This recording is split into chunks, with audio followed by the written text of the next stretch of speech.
This past Sunday, members of Early Rain Covenant Church were blocked from entering their worship building. With their leaders detained and facing jail, churchgoers decided to pray and worship outside. On December 9th, authorities in the city of Chengdu arrested prominent Christian pastor Wang Yi, along with his wife and 100 members of Early Rain Covenant Church. Authorities shut down the church and charged Pastor Wang with inciting subversion of state power. He and his wife could face up to 15 years in prison if convicted. Early Rain, like scores of other congregations, is outside government control as part of China's burgeoning so-called underground or house church movement. Appearing on CBN News' World Beat, Todd Nettleton of Voice of the Martyrs says this movement has touched every corner of China. And that's the exciting thing is all across China, there are house churches, there are what they call family churches. And the reason the communist government is so worried is because there are far more Christians in China than there are members of the Communist Party. Nettleton says Beijing is waging a brutal and widespread crackdown to stop the growth of these unregistered churches. This crackdown, I think, is a direct response to the fear of the Communist Party leaders who see the church growing way faster than the party is. Mr. Yang, has China declared war on Christianity?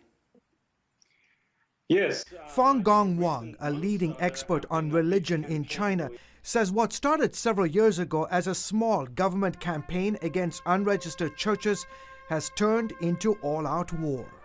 The campaign was first experimented in Zhejiang province in 2014 to 2016.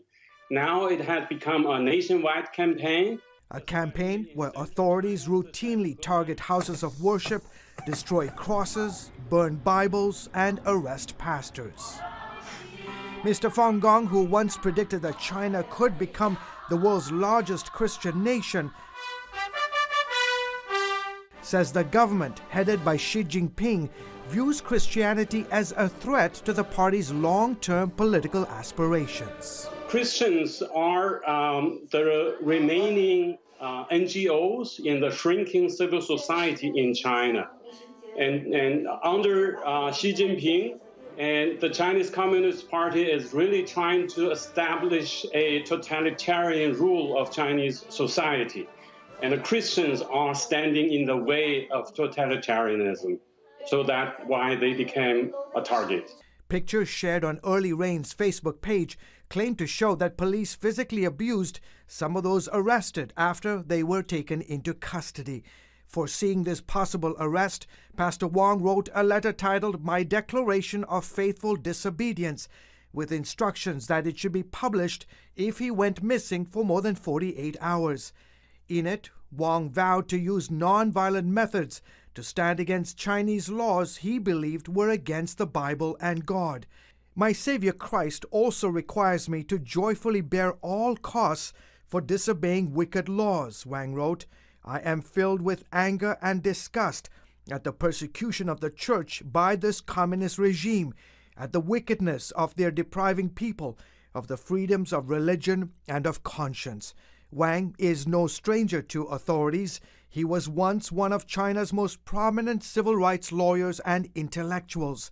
In 2005, he had an encounter with Jesus Christ and decided to convert to Christianity. He gave up his law career to pursue his calling as a pastor and started Early Rain in China's Sichuan province. His sermons, many of them widely circulated on social media, soon made him a rising star and an important player in the Christian revival that was sweeping China. All that has come to a screeching halt with his arrest and the closure of the church. Still, members of his congregation vowed to keep meeting despite the risk of arrest. George Thomas, CBN News.